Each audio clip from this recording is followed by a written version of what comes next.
Yo, yo, yo, visualize shark takes, hit the wave grinding. In the chat, gun shark odds make it rhyming. Sunday vibes, smooth bets, no confining. Hats engaged, can't stop us from shining.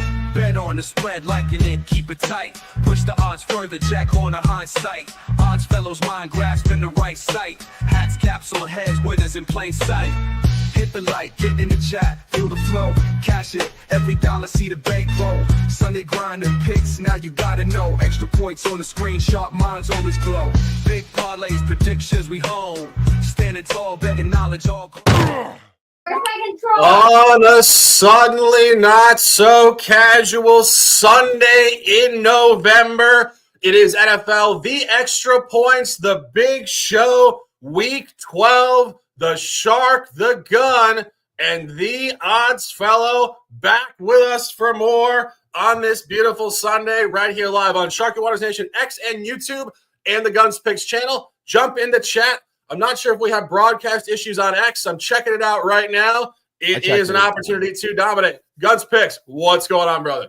Man, I just had the Brinks truck back up into my driveway and drop off some bags yesterday because I dominated college and I'm ready to dominate the NFL today. Man, do we have an electric card going into the Thanksgiving week. May have to do a little Black Friday shopping with all this cash I got to spend now, but I'm ready to go. I see Odds Fellow's got the shades on and he's ready to go. Odds, how you doing this beautiful Sunday morning? I think the fall has fully transitioned to the winter. We got a little frost, a little snow the other day up in here in the Northeast. So I think we're full of football season. NFL Week 12, it's about to ramp up, right? This is when the teams separate, those playoff pictures get a little bit clearer. Hopefully we can bring you guys some angles and some cash to go with it. So thank you for joining. Not waiting around. We got a lot of divisional football this week 12, a lot of official plays. And first play, we're going to Miami. Patriots traveling south to a place they have been abysmal for 2+ decades, but we think that's centered on Belichick and Brady, not Mayo and May. Could they have made those names any more convenient? And we're looking at the total here, a 3-way collab. Guns has the hat on. He's a fan. A sharp look on the over at 46. Yeah, I don't get it twisted. I'm not going to take the side on this one. I like the total here, as Shark was just saying. But when we look at this game, you have Miami off back-to-back wins. They're starting to click and get up into some value here with Tua back in the lineup. 4-6 on the year with a -4 point differential, plus 11 net yard average. They're going against a New England team off a loss to the Raiders, but now they're 3-8 on the year with a -6 point differential, -64 net yard average. Now, when we talk about the Miami offense, they found some life with Tua under center. The Miami offense has averaged 28 points per game in the last 4. In their passing has improved as well. 77.7 pass completion rate, and that's just the Tua factor basically. The run defense has also improved remarkably enough, probably because they're rested now that Tua can actually move the ball for this Miami offense. They hold their opponents to 77 rushing yards per game. So what that means is you're going to have to be a little bit more one-dimensional passing the ball here. New England's going to have to. Then you have Miami's 3-1 to the over since Tua's return. Tua's return and the improvement of the Miami rush defense, more teams are choosing to pass the ball, and this is what I'm alluding to. So Miami opponents averaged 25.5 passing attempts per game in the first 6 games versus Miami. But, like I said, Tua was out. When Tua was back in, Miami's last 4 games, their opponents averaged 41 pass attempts per game, and this is why I like the Drake May prop as well here. Drake May has improved on the offensive side of the ball as well, making this offense a little bit more high scoring. 238 passing yards per game, 66.8 pass completion percentage, 9 touchdown passes for Drake May. And then the scoring went from 14.5 points per game to 19 points per game with Drake May under center as well. So you see an improvement there. And of course, the pass attempts have gone up as well because they went from 28.8 pass attempts per game to 35.2 pass attempts per game for Drake May. And the last time these two teams met, the total was set at 37 here, folks. The final score was 15-10, but that was with Tyler Huntley at quarterback and Jacoby Brissett. This wasn't Drake May and Tua. It's a little bit of a different dynamic here. This is also the highest total that New England has seen all season, and the total is 39.5. And when the total is 39.5 or more for the New England Patriots games, the over is 6-2. So take note of that. And I just think this is going to be a wide open scoring event here with Tua and Drake May. And also, I like the pass attempts here with Drake May, basically because he averages 35.2 pass attempts per game. And since Tua's return to the offense, like I said, their opponents have averaged 41 passing attempts per game. So give me the over on the 33.5 passing attempts, and give me the over in the game as well at 46. The Odds Fellow, welcome to the broadcast. This is a three-way collab. Please add on to that amazing anthology that Guns just dropped there. I don't want to beat it up too much. I'm excited. We know when he gets going, he gets cooking, right? That gun is always firing. But no, for me, I mean, it's a big story about what's going on with these rosters, with this coaching, and how these teams have changed since the beginning of the year, right? It's all about the line movement. Let Vegas do the work for us to a degree. So that last one closed at 36 and a half. It went 25-10. Or 15-10 rather, a very ugly one, closing at 25 total points. This time that line soars up, right? Basically a 10-point movement to 46.5. But you really have to look at the QB and the offensive changes. We went from Tyler Huntley versus Jacoby Brissett to Tua versus rookie phenom, who has gotten a lot of praise, including from McVay most recently, rookie phenom Drake May. So remember what Miami has done more recently, statistically against better defenses as well the last 4 weeks. They put up 27 versus Arizona, 27 versus Buffalo, 23 versus the Rams, and then 34. They really hung it on the Raiders. Maybe statistically the only team you say that is a little bit worse, but defensively they've been okay at times. And I think you're going to get Drake May continuing to move the ball and kind of a wide open game. So, usually I stray away from this in division matchups, but I'm letting the lines and the offenses, that quarterback play, do the talking for me here. So I'll take the over 46.5. Let's get another three-way. Yeah, and just the final point on this. I've been saying this for weeks. The minute Drake May became the starter for the Patriots defense became the North Carolina Tar Heels defense. And the Tar Heels gave up 41 on the road to BC yesterday. I think the Pats might give up 41 to Tua today. And this is where you're going to see a regression from 15-10 in week 5. And you guys mentioned it, Huntley versus Brissett. There were still 671 yards in that game. So the defenses were not particularly good in that game. And it somehow went under 15-10. This is all over the over. We see a shootout. It's going to be a great game to watch in Miami. Buy it, live it, love it, and let's dominate. Another total from the gun, 1 o'clock in Chicago. We were just talking off the air. Chicago might be the most unpredictable team right now against the spread. A couple weeks ago, they weren't supposed to lose to New England. They got absolutely hammered, 19-3. And then last week, they probably should have won the game against Green Bay. Somehow didn't win. L4 off a cover. Caleb Williams, new offensive coordinator. Eberflus, like, what's going on here? This game is all over the place, ATS. But the gun, all of a sudden, looking at totals with authority, taking the under at 39.5. Yeah, you said it. I like these sides on some of these games. I'm like, I have no idea. These feels like coin flips. However, the totals are speaking to me. And I think we have another one that's speaking to me here with Minnesota and Chicago at Soldier Field today at 1 o'clock. When you look at both of these teams, they both have great defenses, right? Statistically, 7th in opposing scoring. The Chicago Bears are giving up 18.7 points per game.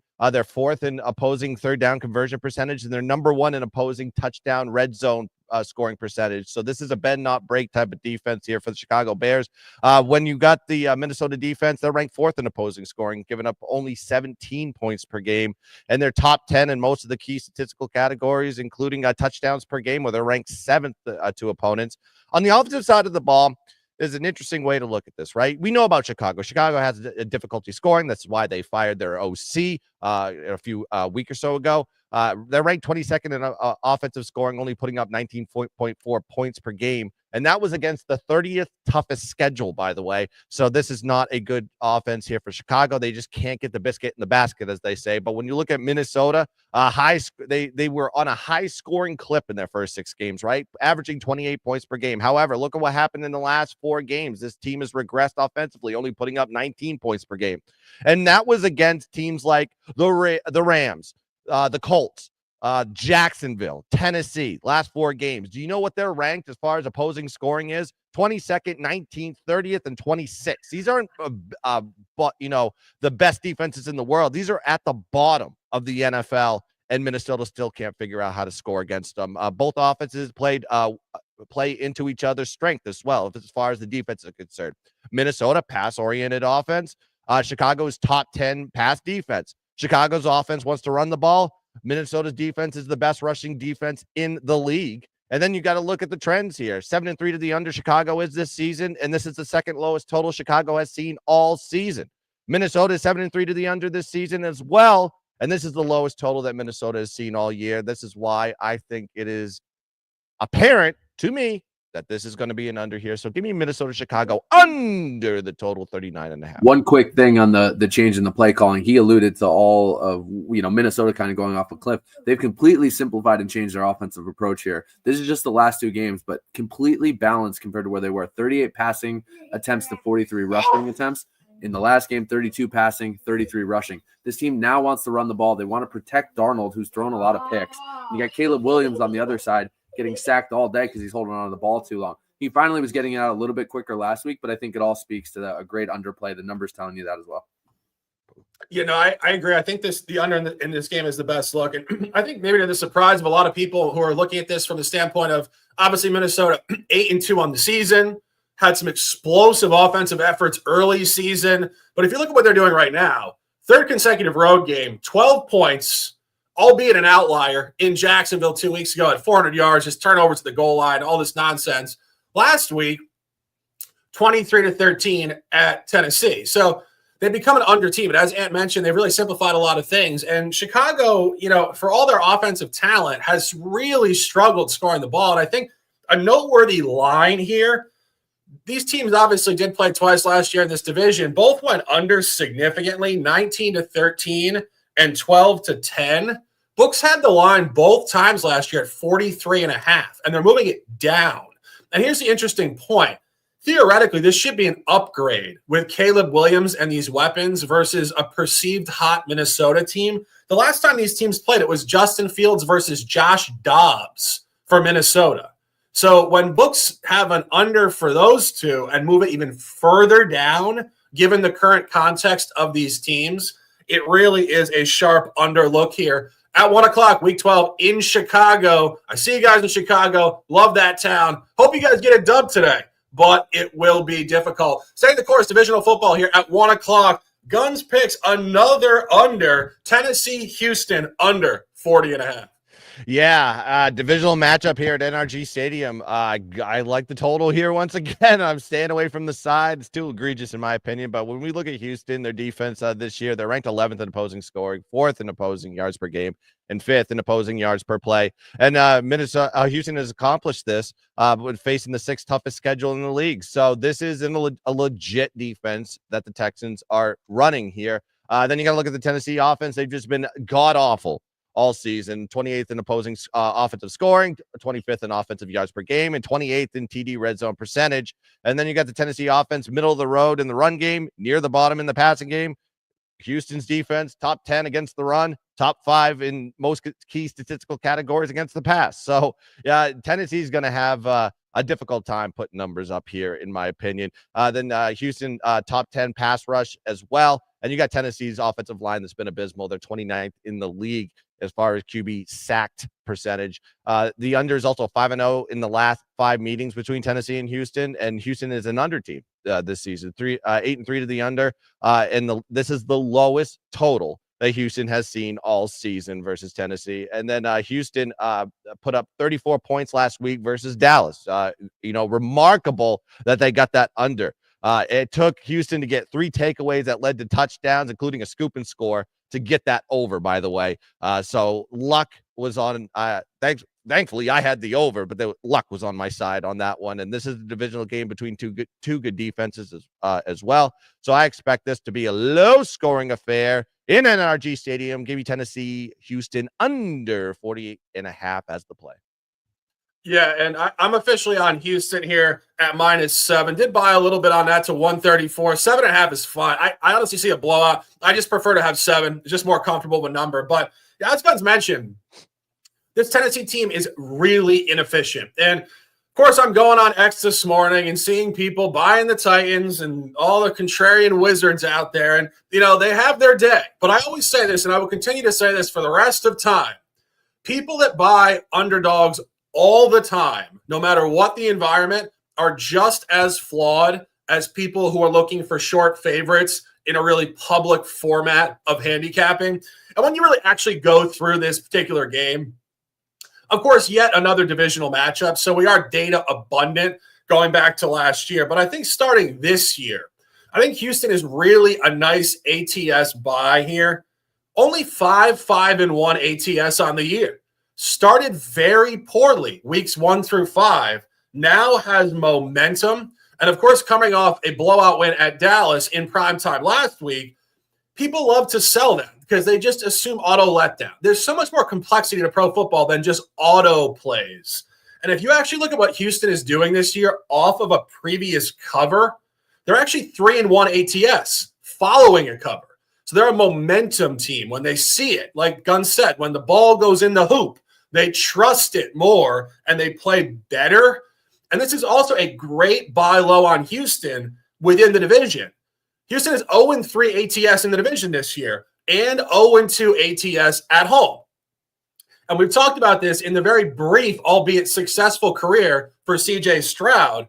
Stroud plays so ultra specifically to the environment. He's not good on the road as an underdog out of the division. He's good as a home favorite. He hasn't been very good at home in the division, but you actually have to really go opponent by opponent. He's 0-2 at home against Jacksonville ATS, 0-2 against Indy ATS, 1-0 against Tennessee. Last year, week 17, it was New Year's Eve last year. A great campaign it was. Houston 26-3. CJ Stroud versus Ryan Tannehill at that point. I'll tell you guys this. Will Levis is not an upgrade off an aging Tannehill last year, and books agree. That line was Houston -5.5. This moved up open to -9. This is the heaviest home divisional line of Stroud's career. And final point on this. When you look at Tennessee's calendar, yes, they are terrible ATS.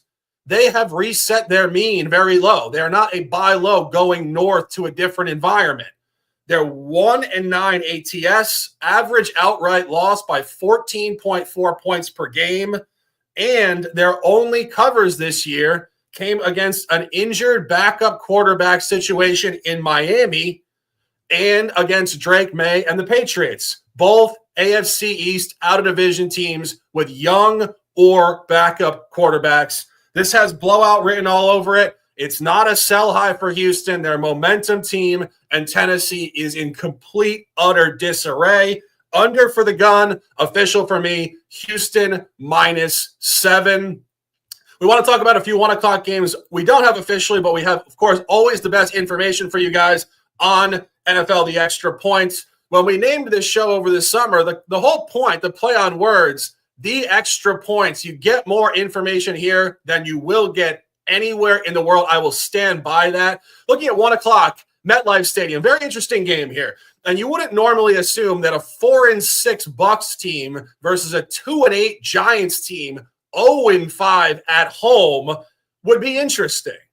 But the Giants have a way of making everything interesting despite how horrible they are. Bench Daniel Jones, then he gets cut, gives an emotional press conference. Maybe that emotion would have played better in the locker room for the last 5 years, not after the fact. Insert Tommy DeVito, Syracuse, Illinois, New York Giants. A lot of data there. And Baker Mayfield outdoors in New Jersey in November. Could this get any better? Is this the most entertaining 4-6, 2-8 matchup in league history? Anthony, any thoughts on this one?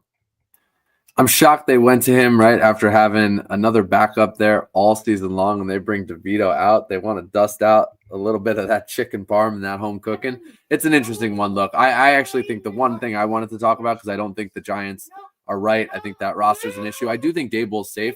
I think he has a good relationship with Amara, so don't look for a coaching change there. I think they're going to try and turn this thing over, get him another quarterback and another chance, which means they need to go full tank mode. Now, that being said, maybe that's the reason they went with DeVito and not Drew Lock. I actually think the look here could be because I like Tampa. I like Tampa as a teaser leg. But I think for me, it's Tampa Bay plus 275, plus 300 in that range to win the division. They're only, one game out in the loss column. They did lose to Atlanta twice, so they don't hold the tiebreakers, which is probably why those odds sit that way. But listen to this schedule going forward. They get the New York Giants, Las Vegas, Carolina Panthers twice, Dallas, who knows what kind of shape they're going to be in by the second to third last week of the season, and then NOLA. The only one likely playoff team that this Tampa Bay Bucks team plays is the Chargers. Now Atlanta has the bye right now, and then they go Chargers, Vikings, Commanders, all losable games, right? They also have Giants, Raiders, and Panthers. So you need the Bucs to make it up. It has to start today. So from a pure motivation standpoint, there's no room for error for this Tampa Bay Buccaneers team. So that's how I'd look at it. Teaser leg for Tampa or a futures bet on the Bucs if you think there's a little bit of value there. Yeah, Guns, any thoughts? Yeah, I agree with that. I think Tampa is prime for a teaser leg on this one. If you can get it to a pick 'em, basically, I think this is a good look. Listen. The Giants are in shambles. They proved it. They took Daniel Jones and said, you know what, we're done with this experiment. You're gone. And then they put in Tommy DeVito, which was a weird move because he was a third string quarterback. Skipped. Basically skipped over their backup. I don't think he's happy there. So there's a lot of weird locker room tension in there. I know Tommy Colcuts will get maybe a few asses in the seats. You'll get a couple pinches in the crowd from his agent. But this game gives me zero excitement. Who needs it more is Tampa. I mean, Tampa's going to need this more. I think the Giants have basically said, we're just going to try to lose as many games as possible, get a top draft pick, get a new quarterback. Maybe we can get into the Shador Sanders business. Who knows? But we'll see what happens as far as the. I think there's going to be a full clean out of the locker room. I think they're going to fire their coach. I think they're going to maybe fire their GM. I think it's going to be a full flush out completely by the end of the season. So the Giants are unplayable to me, but I would put Tampa in a teaser, maybe with like a Houston or a Miami. Christopher Borshire says Tommy Cutlets. We say Tommy Cold Cuts. I said Tommy Cold Cuts. Yeah, I meant Cutlets. Yeah, sorry. Tommy Meatball Parm. Cutlets when he wins. Do anything. Cold Cuts when he loses. You just pick like any sort of mafia-esque name with Tommy. I mean, I do want the chat to tell us the over/under on how many times that stupid agent is shown on the screen. Yeah. The guy that looks like he's like a foot soldier for the Soprano crew. Yeah, I want more. He was a college quarterback. I think he played college football. He played quarterback. Yeah. What did he play at Syracuse, right? Tommy DeVito. And Illinois for a little bit too, I think. Yeah, he did for a minute, right? Yeah. Anyway, this game, this is just a brutal spot. Like this is where you want to buy Tampa Bay so much, but you also think the Giants might show up here. DeVito last year actually did play 6 games, 2 home games, both outright wins, both as a dog in this range too. Plus 4.5 against New England, week 12 last year. Maybe not coincidentally, week 12 at home. 10-7 win. And week 14, Monday Night Football last year, did actually beat Green Bay at plus 5.5, 24-22. I think this kid might jolt the group. This whole idea that the locker room is so shattered because Daniel Jones is gone. I don't know if Daniel Jones has like some sort of like mole in the New York media, like putting out like positive stories on him. I don't see it. I don't think that guy energized the locker room at all. Like, I think if anything, they're like released of like the flat energy, and they might actually jump up here a little bit. But as you said, Tampa Bay's coming in here on an L4, and it's clearly the hardest portion of their schedule against Baltimore, Atlanta, Kansas City, and San Francisco, and a bye week. So you get a great bye spot for Tampa Bay, but you also get a very good spot for the Giants in theory. As I said, this game is fascinating. Like, I might actually watch this game and just enjoy the wild narratives that surround this game. So we don't have an official on it, but the conversation is very real. My next official, staying in this division, taking Washington at home, 1 o'clock in Guns' backyard, Landover, Maryland, at -10 midweek. That is 10.5 or 11 now. Another great conversation here in divisional football. This is where you want to buy a historically heavy number with Washington. This is not space and value on the dog. This is not books missing the line and giving you free money on a buy low for Dallas. You will hear that narrative if you go into sports bars and sports books across this country. I promise you, it is not the case here. This is a great spot to buy low on Washington. Washington coming off of consecutive losses for the first time all year. Key point, however, 1-point loss to Pittsburgh, representative.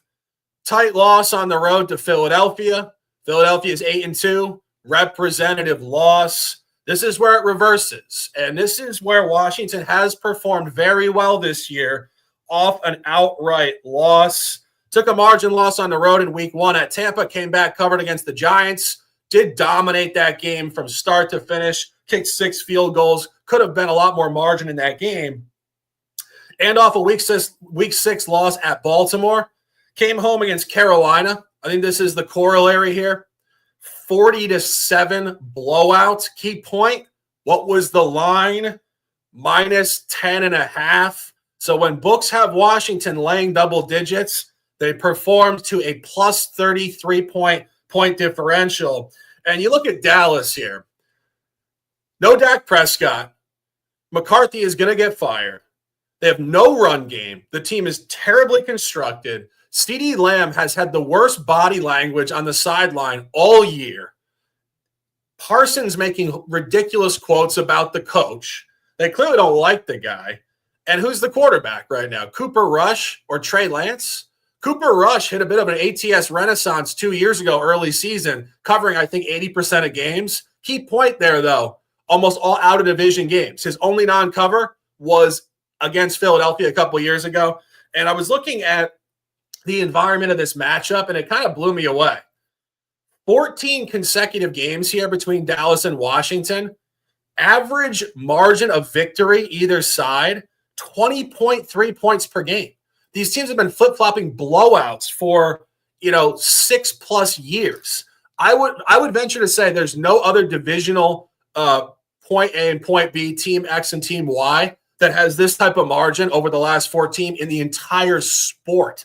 So the point here is when these teams get out ahead, doesn't matter if it's Dallas or Washington, they just blow each other out. And you go back to last year, Dallas blew out Washington twice, 45-10 at home on Thanksgiving Day, and week 18, 38-10 on the road. So you talk about divisional line functionality. Dallas won by 28 in this stadium earlier this calendar year in January at minus 13.5. And now they're plus 10. Line functionality suggests Washington to win this game by 34 points. I think Washington comes out here, double revenge, off 2 losses, pissed off, and lays down the hammer. Let's fucking go. Any comments on this one, guys? What's going on with the fan base today? He's got that cowboy hat in the background. Oh, my giraffe. Might as well. That might as well be the coach on the sidelines. Somebody said drive McCarthy to the airport. Drive Jerry to the airport with him. This team needs a tear down, and they need to change the culture. Yeah, I agree. I agree with you, Shark. I think this is a complete blowout. Why? I mean, like you said it. I mean, like every time these two teams play each other, it's by margin. And if you're going to be taking the Dallas side to be a contrarian, go ahead. It's like you're probably going to be depressed at the end. This Washington team is on the upward momentum. The Dallas is ready to grab their golf clubs in January and go. Just keep in mind that fish, Kevin Durant. Fish, Kevin Durant, also on the Commanders. Yep. Uh-oh. He's from D.C., though, originally, isn't he? That's true. He's from PG County. Yeah, it's Maryland. I like it. Yeah. Mm-hmm. So take from it what you want. But, final point on this. We say this every week, but NFL doesn't have that much of a gap in the sport. It's the highest parity league in the world, probably.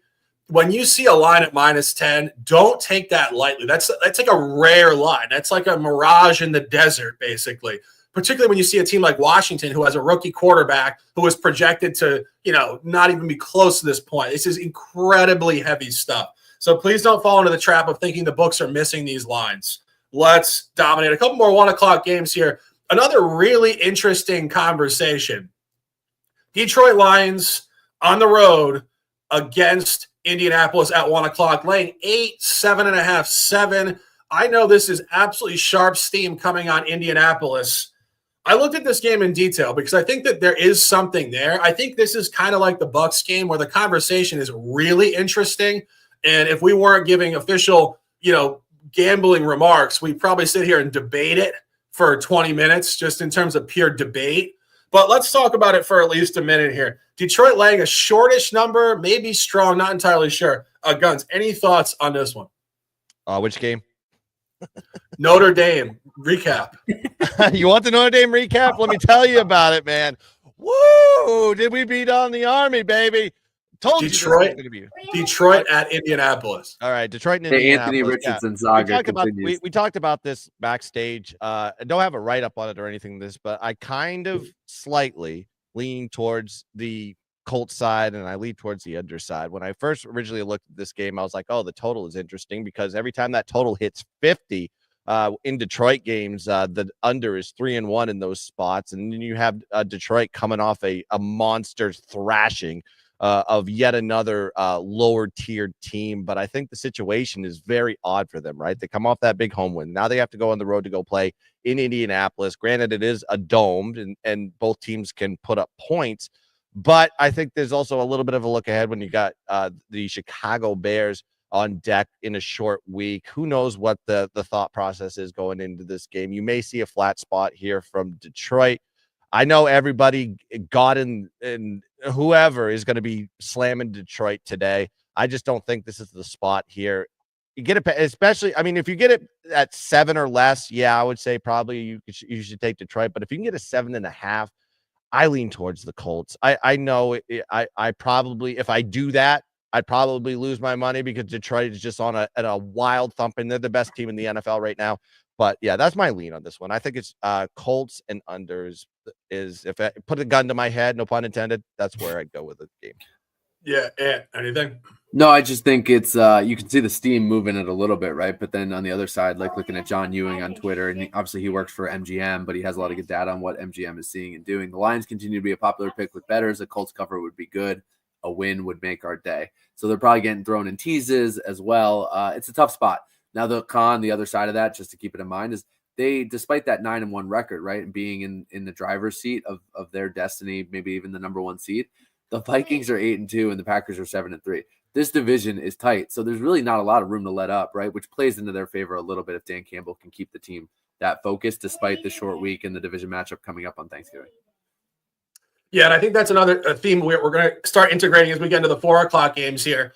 There's a lot of short week look aheads this week. Thanksgiving Day, triple header, and Black Friday, also a game. So some of these teams, I didn't mention it with the Dallas situation, but Dallas is coming off of a short week Monday Night Football, and then has another short week looking ahead to Dallas. It makes Washington even better. And you look at this spot for Detroit. I mean, this is a historically poor spot in terms of the actual calendar date for Detroit. Sometimes teams are just so turned up that it doesn't make a difference how bad the calendar spot is, but this is really poor. As we said, coming off of a sequence of victories and have to look ahead to a Thursday game at home at 12:30 against Chicago.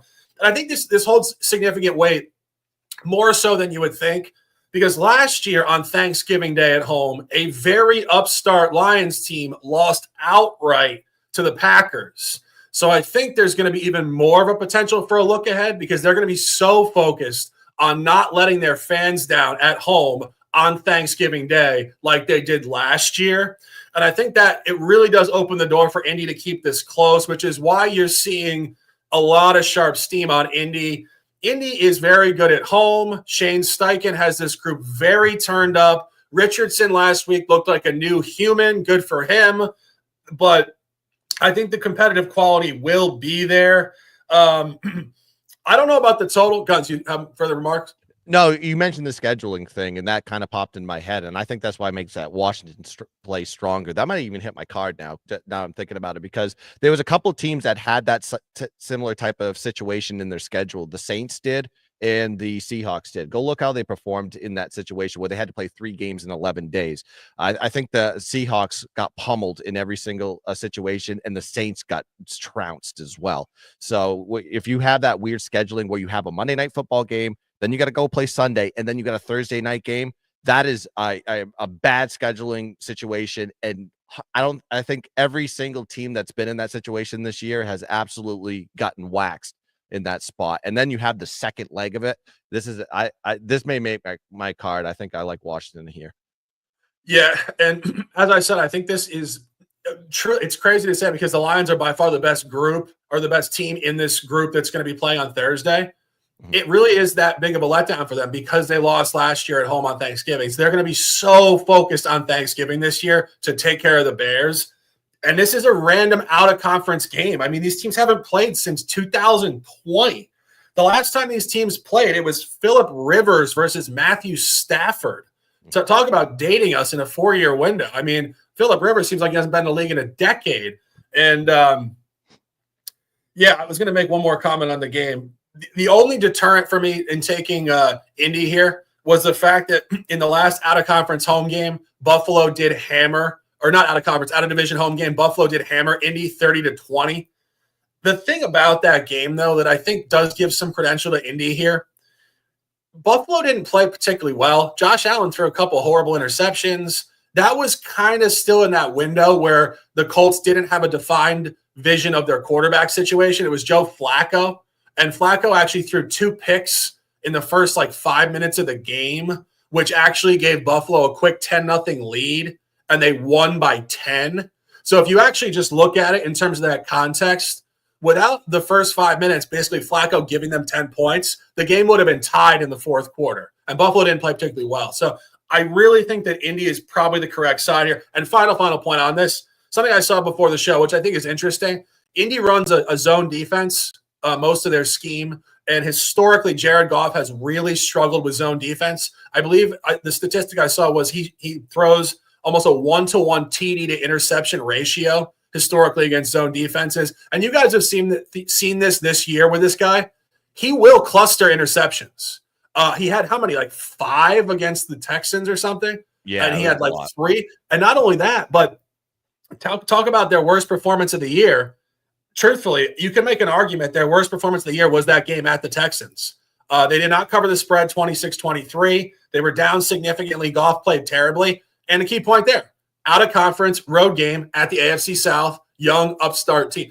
The Indy's 100% the correct side here. And I know a lot of sharps are on this. We're not on it. I don't love fading Detroit, but Indy is probably the correct side here. Staying at 1 o'clock, another out of division, out of conference game, a very interesting game here. This is a great conversation here on this week 12 because a lot of these games that look terrible have really interesting narratives behind them.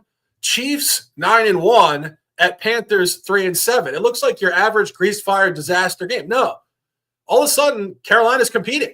2-0 straight up last 2. Bryce Young has found something. The Chiefs just lost their first game. We thought the Chiefs were supposed to lose week after week. They finally did. But the key point here is once they lose, they're not supposed to bounce back and win another 9 in a row.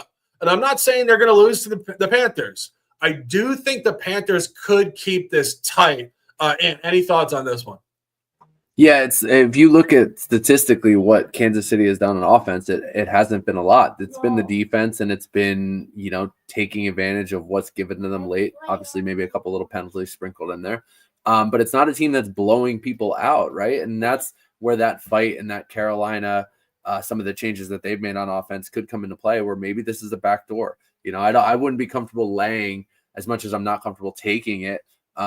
With the Panthers, I wouldn't be comfortable laying the 10.5 just because of the way Kansas City's played, although I think they do bounce back. I actually kind of like Carolina first half here. I think maybe a little bit of Kansas City lackluster effort despite that loss, and I think it may take a little while where you get another great kind of, akin to those old Dubs teams, right? The third quarter Chiefs, the second half Chiefs come alive and go win this game. So it could be a second half or a live look for me. It could lean Carolina early, and I think it could stay within the number. Yeah, Guns, any thoughts on this one? It's the biggest line they've had all season. And if you know anything about Kansas City, they play within a possession of everybody they go against this season. They play up or down to competition. Exactly. But they're coming off a loss too. So this is, first loss of the year, kind of got punched in the mouth by the Buffalo. We capped that one correctly, took Buffalo. But in this situation, I don't know what we're going to see because they haven't been in this type of coming off a loss all year. Are they going to come out and smash them in the mouth, or are they looking ahead to the Black Friday game? The look ahead line in against the Raiders is 12 right now. So is this just an upward movement for Kansas City coming off that loss? Who knows? It wasn't a game that I even took a second to look at just because double-digit favorites Carolina Panthers. I've been trying to avoid them at all costs. I don't know which spot to take them and which spot to fade them. So who knows what's going to happen in this game? We could see Kansas City by margin for the first time this year, but nothing I'm going to be taking. Yeah, I mean, we're sitting here talking about people that love to take underdogs. I've seen some guys take Carolina week after week back when Carolina was running like a 10% cover rate. This might be the time you want to keep piling on to Carolina. As I said, 2-0 straight up last two. This is momentum. Momentum in pro football is very real. You don't get a lot of games. So once you win a couple, you start to see it better. You trust yourself. And as Gunn said, this is a terrible spot for Kansas City. I don't care they just lost to Buffalo. It was a tough game. It was a tight game in the fourth quarter. If Josh Allen doesn't have like a 30-yard touchdown run on fourth down, we could be having a different conversation. They could have kicked a field goal and walked it off and won another game. So it was finally basically the dispersion. I talk about this all the time, but it's not pro football. It's just data and analytics and dispersion of numbers and patterns. Basically, they were playing coin flip after coin flip, and Kansas City finally lost a coin flip. So the point here is every game's a coin flip with them. And 11.5 is just a coin flip on that number versus this opponent as it's graded by books. I think it's another coin flip.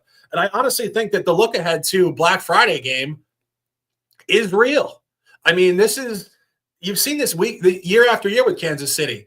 They kind of hit that mid to late season swoon, if you will, downturn.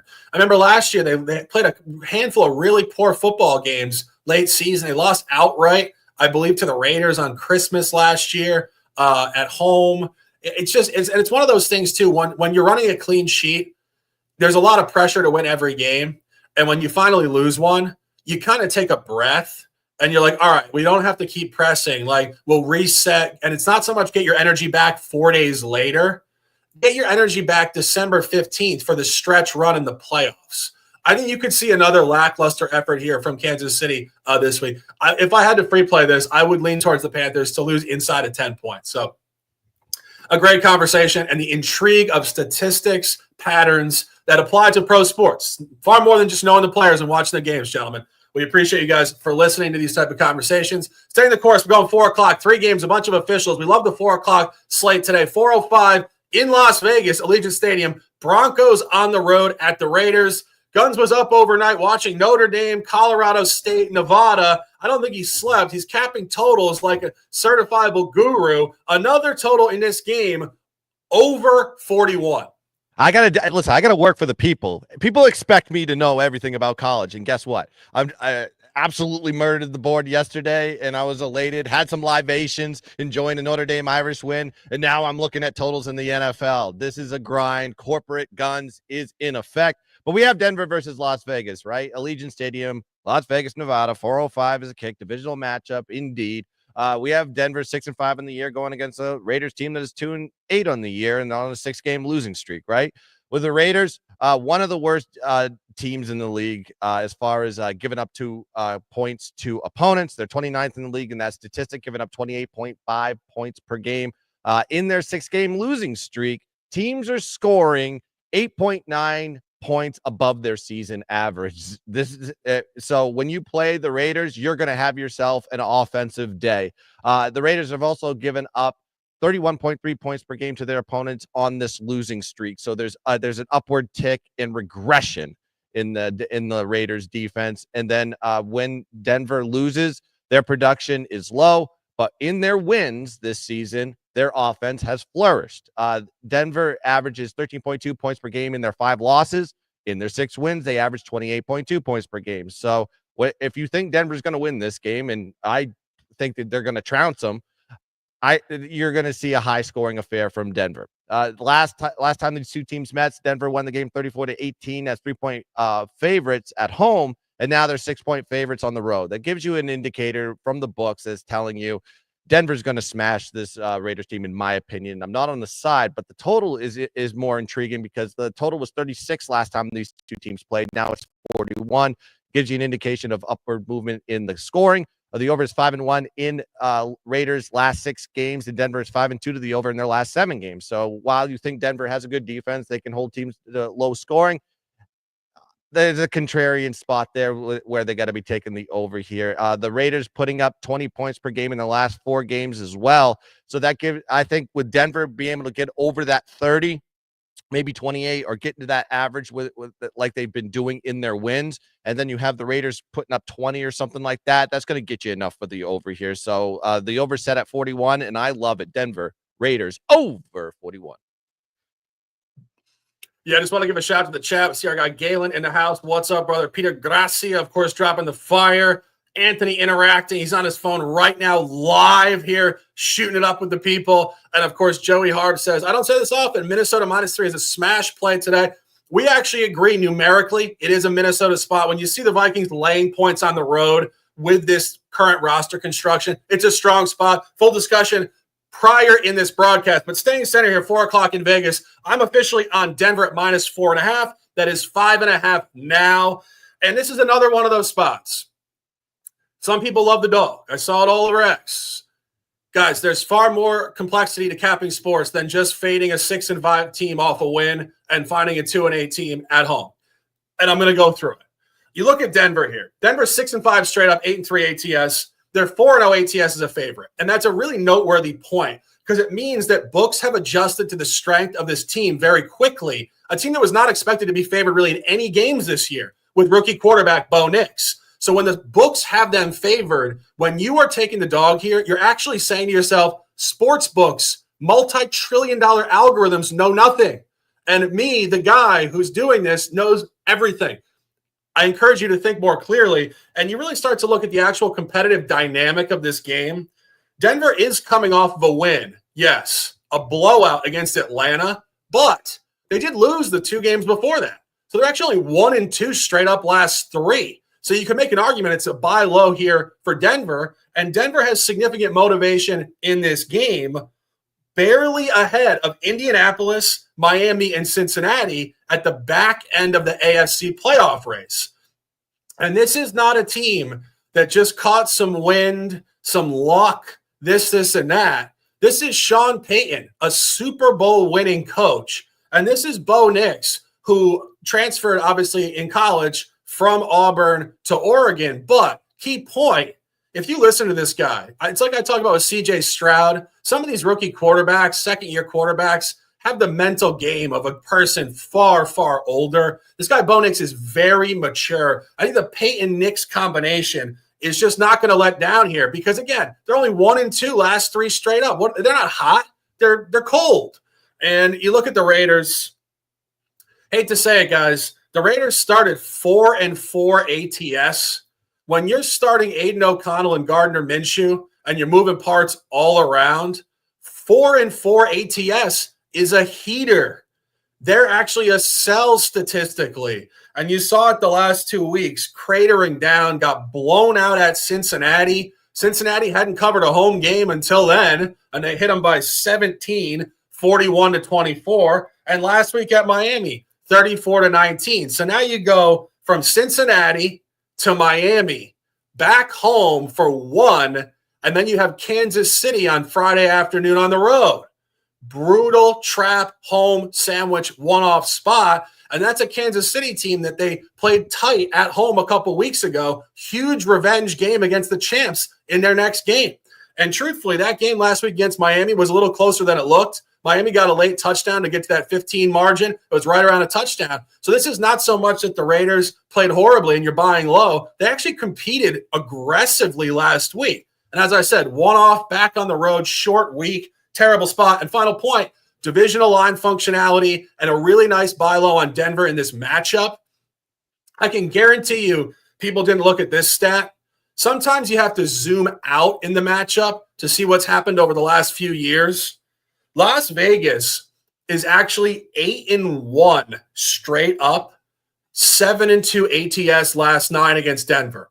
8-1. People quickly forget Vegas has been dominant in this matchup, and it flipped in week 5. Vegas at Denver, 34-18. Now Denver is laying more on the road than they were laying at home. The books think this is a continued buy. It's not a revenge game in season. It's a large window, continued revenge for Denver and Sean Payton and Bo Nix. Absolutely top look at the 4 o'clock hour. 4.5, -4.5, 1 unit. And any thoughts on this game? Nope. We can keep it moving. Let's go Broncos. Next play, 425. Big game. All of a sudden, not such a big game due to continued injuries with the Niners. And ultimately, the Niners, it's very unfortunate to see this level of injury. It's been the receivers, the running backs. Now it's Nick Bosa and Brock Purdy. I mean, it can't get much worse game after game for this team. On the road to the Packers, this was supposed to be a marquee game. I believe this is the top Fox game at that window. I think it's probably will be Brady on the call with that host. I forget his name. It's unfortunate. We're getting Brandon Allen and we're getting Anthony with an official Packers minus 5.5. Yeah, I'm just going to take it. I mean, I hate to make it about, injuries and players, but we got Brandon Allen, journeyman, started with Denver in 2019, then 3 seasons with Cincinnati. Really didn't see a lot of time. He was on his couch in 23, and here he is starting today for the San Francisco 49ers. Yes, they have a great system, but I don't think the offensive line is that healthy. Trent Williams probably will play today, but he comes in questionable. McCaffrey back last week, but looked okay. Right? Maybe not as explosive, maybe still some lingering calf, Achilles type of injuries there. And this is really a perfect spot for the Pack. They're at home. They're sitting third in the NFC North, clinging to a second wild card out of those 3 wild card spots. So they need this game, right? You also have a little bit of that, big brother, little brother relationship between LaFleur and Shanahan. LaFleur is 2-3 against him. So he hasn't always coached well, but I do think in this spot, they get it done. It's too much for San Francisco to overcome with the way they've been trending. And it just might be the year from hell for the San Francisco 49ers, right? Too many injuries, too much to overcome, better play in the division. They're still not out of it though, right? Even with the loss today, because this is a non-division matchup, they just need to take care of business, get healthy, which is probably what you see why they're sitting some of these guys. I just don't think the full motivation is going to be there. So give me the 5.5. It's 6 in some spots. I love it under a touchdown. And I think it's a spot where you finally get Green Bay. Hasn't really played their best offensive game from start to finish. Maybe it starts clicking for Jordan Love and that team today. He missed some time early in the year, right? So now he's been getting right. You see a little bit of that upward trend. So it's just 2 teams for me going in different directions. I'm going to play the spot, 5.5, 6. Let's go. Yeah, this is just a tough one for me. Guns, any thoughts? Yeah, tough one for me too. I don't know what to do with this game at all just because of the injuries. Brandon Allen, Razorback, coming into this game. I haven't seen him playing forever. I don't know. I can't even recall the last time I've seen him in a game. But you also have injury issues, not with Brock Purdy out, of course, Trent Williams, Nick Bosa, a lot of this stuff, key injuries to key players in this game. I have just a weird, funky feeling with the line did uptick from 1.5 up to 5.5 and 6. It's baked into the line. To me, it's a coin flip. I don't know where what the direction and the motivation from both sides are into this game. And I really don't know what Brandon Allen can do. So I'm completely just off this game. There's plenty of other looks on the board for me. Yeah, it's with the quarterback situation, it becomes such a tough cap. I do think at least one comment here. I probably have 2, but one comment. This is not like NBA basketball when the best players are out, the other team just lets down. No, when teams are injured in the NFL, the other team just pounces on them. And I think that would speak to Green Bay here clearly. Another point on Green Bay buying, I think, which is a really nice buy here statistically. Green Bay is actually 0-4 ATS last 4. Didn't cover last week. Got very fortunate to win that game late at Chicago. Took a home loss prior to that in the division against the Lions. Melted a game at the Jags and did beat the Texans. Didn't cover the spread. So 0-4, you want to buy that. And our guy Jerbaka says sprinkle on Debo over rushing. I certainly don't mind that play at all. And as Guns mentioned, San Francisco, so many injuries, just trying to get healthy for the home stretch. They could absolutely get into the playoffs in the wild card, maybe the division, not entirely sure there, but they could still get there. Just get healthy and then go on a run, finish the season 4-0 straight up or 5-0 straight up, something like that. And Peter says Belichick era type of stuff. It really is not so much the injuries, but just the fact that you don't necessarily have to win the regular season to win the Super Bowl. So I think San Francisco is well coached. Kyle Shanahan is obviously a very smart human being. He knows this. Get healthy. We'll figure it out later. I think the Packers probably are the side here. Unfortunate we're not going to see a better game here at 425 at Lambeau. But big-time game here, 425 in Seattle. Only disagreement play on this broadcast. Cardinals at Seahawks. The line has flip-flopped all week, right around the money line. Ant disagrees with the shark and the gun. This guy has some balls on 2-on-1 here, boys. Anthony, talk to us. You're taking Seattle. Well, doing. bless you, man. Bless you. This is what it's about: competition, analysis. We have fun too, right? A lot of alignment. The three-way collabs have been killing it. Now we're really going to see where the bread is baked, right? Tommy Cutlet style here. But no, I do like Seattle. I think, look, this division is so interesting, right? All these teams, including San Francisco, are really in the mix. So Arizona leads the division right now at 6-4. You have a bunch of teams jumbled up at that 5-5 mark. So everybody's kind of in it. Now, for me, the biggest issues for Seattle have been their offensive line. It's led to the fourth most sacks given up in the league, fifth highest pressure rate allowed. Geno's thrown 11 picks, right? He's looked sloppy because he's been under duress so much. They also can't run the ball, sitting at 28th in rushing, averaging about 91.5 yards per game. So in terms of winning at the line of scrimmage, they're 25th in pass block win rate and they're 30th in run block win rate. So I'm describing a terrible offensive line. But how do you counter that? What do you do? Well, you get the home game, right? You get the division matchup, two teams that probably know each other schematically pretty well. You have another division game in a couple weeks. I actually think these teams will split and both will take the home and home games here in the division because for whatever reason, these games are only spread out 3 weeks, something I hate about how the NFL scheduling works. But the remedy for me here is the Arizona Cardinals on defense. They are 31st in pass rush win rate and 23rd in run stop win rate. They have a low blitz rate at 18.9%. Most of the teams sit north of 20%. I think only the Jags and Bills have a lower blitz rate and a low hurry rate, right? So hurry rate, putting pressure on that quarterback, like we mentioned, they're at 6.5%. Only the Giants, Panthers, and just barely by like a tenth of a point of the Bengals are lower. So in terms of the pressure and the success that they're going to have getting to the ball, I think it will actually counteract some of that offensive line woes that Seattle has had. And I think Seattle will do enough.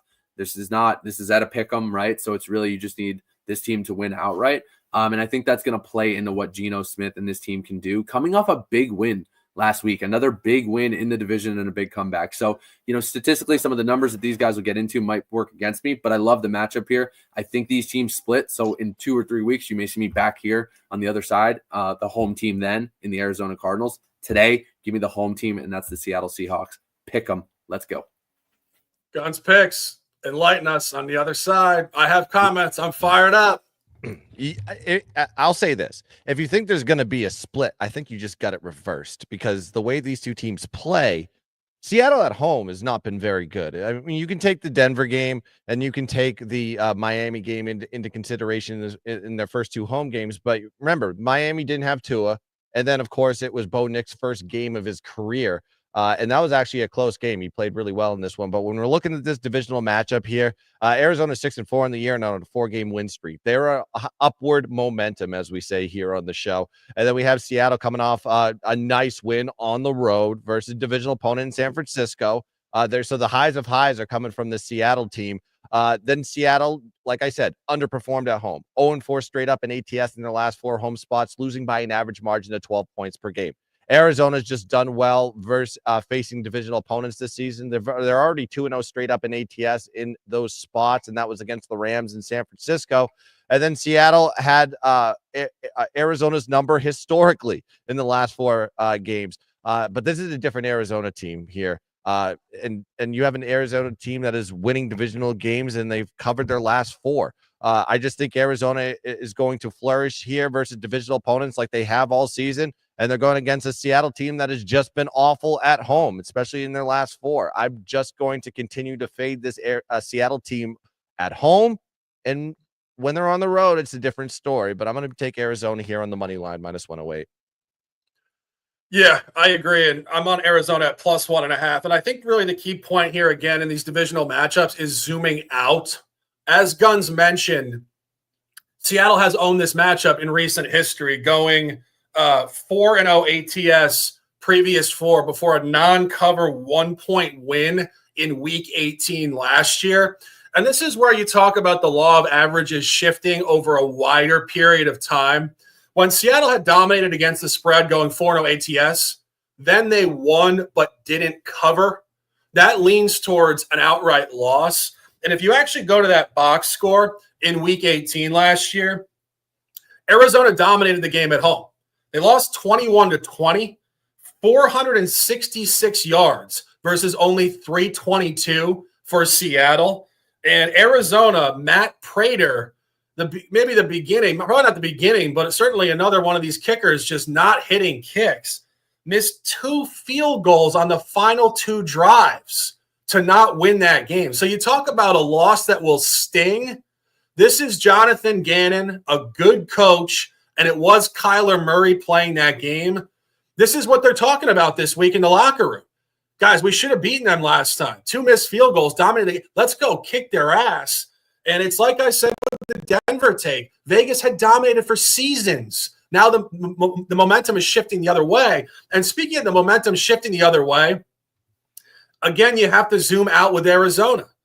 Arizona is 4-0 straight up in ATS last 4. So I know there's people in sports books and sports bars saying they're too hot. So, well, zoom out. The last 4 seasons from week 14, 2021 through week 6 of this year, Arizona was 11-35 straight up. And this is a conversation we had for years with the Lions in their come up. When a team is that bad for that long, to get back to even 500, they could conceivably, from a statistical perspective, win 24 straight ball games just to get back to even. They're not going to do that, of course, but look at the Lions. The Lions were egregiously, historically terrible, and they turned the corner, and now they are historically dominant. So to get to that 50-50, it's not always 1-1-1-1-1. It could be abysmal and then amazing, and then you get to 50-50. The construction of the average is not always the same. And this is an Arizona team that bottomed out significantly, coming heavy now. And as Guns mentioned, this is where Seattle's performed very poorly at home all year. They are 0-2 ATS at home in the division. Home loss against the Rams in overtime. Blown out against the Niners. This is Arizona all day. Love this spot. Collab with the Gun, +1.5, and the money line. As I said, and best of luck. Conversation wins. Going 8 o'clock. Big game tonight. I saw our man Bob in the house asking about this game. Rams or Eagles? A lot of moving parts in this game, theoretically. I have an official. I'll throw it to the Gun for some opening remarks. Yeah, I got nothing on this game. This is kind of just a skip and pass on. I'm more heavy on the Monday night game. So, yeah, I got no take on this one. And any comments? I lean Rams, which I'll let you take away. Yeah, I was giving myself a nice little breather there. And I know the Gun is... Wait, you got to look at the private chat. We were like, skip this game. I want to go to Monday night. I know for a fact Guns is about to get on the Rams when I give this take. So okay. All right, I'm listening. 8:20 p.m. Inglewood. We're taking the Rams at +3. And if you really look at the Rams, started out this season very low, 1-4, 4-1 since. This is what this team does. They did almost an identical thing last year, starting 3-6 and finishing 7-1. And I think this really is psychological. As I said last week, Sean McVay, 5th or 6th year, maybe 7th year. I mean, it seems like time is flying by with this guy. Talking about retirement last year. Burnout is very real. It's very, very easy for people to watch TV and think they're pro athletes, they're professional coaches, they get paid a ton of money. Basically, they're superhuman. Normal human emotions and energies don't apply to these guys. It does. He was burning out, and this is now where the team just doesn't come out with a ton of juice early season. They won a Super Bowl a few years ago. They're not really focused on the early season. Finishing 7-1 last year was highly noteworthy, and this is where their arc is trending right now. And I think not coincidentally, their best home game all year was an out-of-division NFC primetime game, beating the Vikings 30-20 Thursday Night Football in Week 8. Here you are again, out-of-division in the NFC primetime game. And you look at Philadelphia. Philadelphia is really taking on the opposite type of arc to the Rams. Philadelphia, the last 3 years, has started incredibly hot all 3 years. Last year, they faded off late. I think this is where it starts. I faded them last week incorrectly. They got Washington at home. Now they got to travel out west. Funky kick time, 5 o'clock Eastern time. And if you look at this sample for Philadelphia, I think it's a great sell spot. 6-0 straight up last 6. Mostly, if not all, non-playoff teams. Cleveland, the Giants, Cincinnati, Jacksonville, Dallas, and Washington last week. Talk about a fool's gold 6-0 sample. And this is where this cap gets even better. Guns likes to talk about the Mona Lisa handicaps. Well, I got some great stuff for you here. In terms of last year's calendar versus this year's calendar, Philadelphia is doing the polar opposite every single time. Last year at Tampa Bay, they blew them out 25-11. This year at Tampa Bay, they took a blowout loss 33-16. Last year at home against Kirk Cousins in primetime, 34-28 win. This year against Kirk Cousins, home primetime, both week 2. I mean, incredibly mirror stuff. Outright loss. Last year, road blowout loss at Dallas. This year, road blowout win at Dallas. Last year, home non-cover against Washington. This year, home cover against Washington. Every single game in the NFC, complete, utter flip from last year. What they do last year, week 5 at the Rams, 23-14 win and cover, -4.5. Revenge game Rams, shorter line. This line suggests Rams to get the dub outright. Incredible stuff all around. Guns, did I convince you? Yeah, I got to write this one up. I'm going to do this one tonight. But yeah, I think I'm going to be on the same side as you. That's the indicator. Absolutely. Going to run through Monday Night Football real quick. We got stuff going on here. This is a great game, Monday Night Football. Ravens off multiple losses. Chargers incredibly upstart. Guns picks tomorrow. Mondays are for momentum. Ravens catching upward momentum. Official -2.5. This is the spot that I love taking the Ravens off a loss, and I'll get to why in a second. But Baltimore has won 7 out of the last 9 games, coming off a loss. And then you have the Chargers 7-3 with some momentum. They've won 4 straight. They have a +7 point differential in that process. But Baltimore has historically performed well off a loss. Lost to the Raiders 26-23. What do they do the next week? They go on the road and they beat Dallas as a dog 28-25. They lose to Cleveland on the road. What do they do the next week? They go back home and they trounce Denver 41-10 at home. Baltimore is 6-1 ATS off a loss, winning by an average of 14.6 points per game in their last 7 in those situations, and covering the spread by 8.9 points per game on average. And then you got a Chargers team that's won 4 straight. Congratulations, Chargers. You won 4 straight. But who did you beat? You beat the Saints 4-7. They're ranked 23rd in the Massey Power Rankings. You have Cleveland, 3-8 team, 26 in the power rankings. Tennessee, 2-8 on the year, 28th in the power rankings. And Cincinnati last week in prime time, 4-7 on the year. They're ranked 21st in the power rankings. They're going against a Baltimore team, however, who's ranked 6th in the Massey Power Rankings currently. And what did the Chargers love to do? They love to run the ball. They're 8th in rush play percentage, and they're facing a Baltimore defense that's ranked number 1 in opposing rush yards per carry and 2nd in opposing yards per game. Baltimore has historically come back strong off a loss. John Harbaugh is going to have these guys thumping. It is the Harbaugh Bowl, by the way, folks. Bringing it back from the Super Bowl. Let's see what happens. But I think the Baltimore will be the one to succeed here. And I got it here at -3, -102, Baltimore all day long.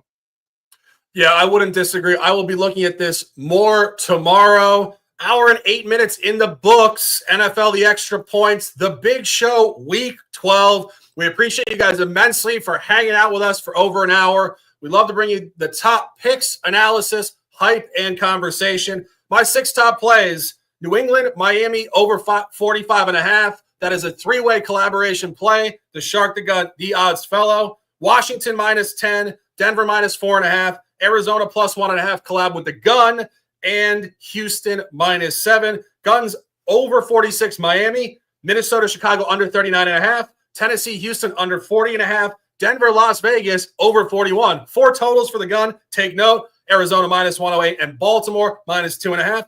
And with the over in Miami, of course, Green Bay -5.5. Disagreement, Seattle. A pleasure as always, gentlemen. Guns picks. Close them out with some words, and let's dominate. Yeah, Shark forgot to add my prop. I like over on the pass attempts for Drake May today at 33.5. He is going to be throwing the ball and hurting his shoulder like Brock Purdy. Just kidding.